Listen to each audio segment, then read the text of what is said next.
নিজের স্মৃতি ফিরে পাওয়ার পরেই সূর্য দীপাকে বলল, সরে যাও দীপা, আমাকে যেতে দাও, আমি ওদের কাউকে ছাড়বো না। যারা আমার এইরকম অবস্থা করেছে আমি তাদের কাউকে ছাড়বো না। দীপা বলে, আপনি একটু বোঝার চেষ্টা করুন, আপনি একা গেলে আপনার উপর অনেক রকমের হামলা হতে পারে। আমরা মাথা ঠান্ডা করে একটা সুন্দরভাবে প্ল্যান বানাই, তারপরে আমরা দুজনে মিলে যাব। কাউকে ছাড়বো না।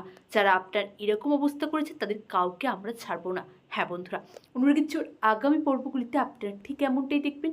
চ্যানেল নতুন হলে চ্যানেলটা সাবস্ক্রাইব করে ভিডিওতে অবশ্যই একটা লাইক করে দেবেন। দীপা ভাবছিল যে সূর্য আবার আগের মতো হয়ে গেছে। সূর্য গান করছে, দীপার সাথে সাথে ঘুরছে।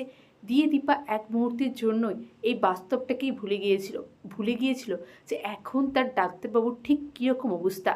ওইদিকে মিসেস দাস আড়াল থেকে যেন দীপার ছবি একটা তুলল। সে আবার কি করতে চাইছে? সে কি দীপার এই ছবিটা কোনো পেপারে দেবে? পেপারে দিয়ে দীপার খোঁজ করবে?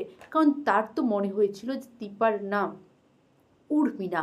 কারণ বারবার উর্মি বলে ডাকা সত্ত্বেও একটা মানুষ যখন সাড়া দিচ্ছে না, তার মানে এটা এর নাম নয়, এর অন্য কোনো নাম আছে। আর সেই সন্দেহ থেকেই সে এই সব করে করে বেড়াচ্ছে।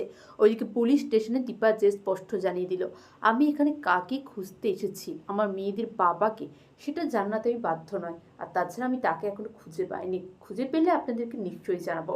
ওইদিকে জয় থেকে যেতে চাই দীপা সোনারূপার সাথে। দীপা বলে, না ভাই, আমি খুব শিগগিরই ফিরে আসবো তোমার দাদাইকে নিয়ে, আমার উপর একটু ভরসা রাখো।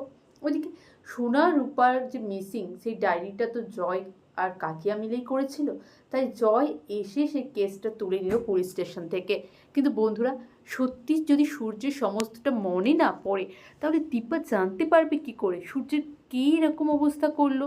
সূর্য তো এখন কিছুই বলতে পারছে না, আর দীপাও বুঝতে পারছে না সূর্যের কে এমন অবস্থা করলো। কিন্তু সূর্যের যে সামনে অনেক বড় একটা বিপদ অপেক্ষা করছে, এটা দীপা বুঝতে পারছিল। তাই তো নিজের আইডেন্টিটি, সূর্যের আইডেন্টিটি সবার থেকে লুকিয়ে রেখেছিল সে। এটা একটা বুদ্ধিমতীর কাজই দীপা করেছে। কারণ দীপা জানতো যে আমি যদি নিজেদের পরিচয় প্রকাশ করে দিই, তার ডাক্তারবাবুর কোনো ক্ষতি হতে পারে। হ্যাঁ বন্ধুরা, অমৃগেশ্বর আগামী পর্বগুলিতে আপনারা ঠিক এমনটাই দেখবেন। চ্যানেল নতুন হলে চ্যানেলটা সাবস্ক্রাইব করে দেবেন। অনেক ধন্যবাদ সকলকে।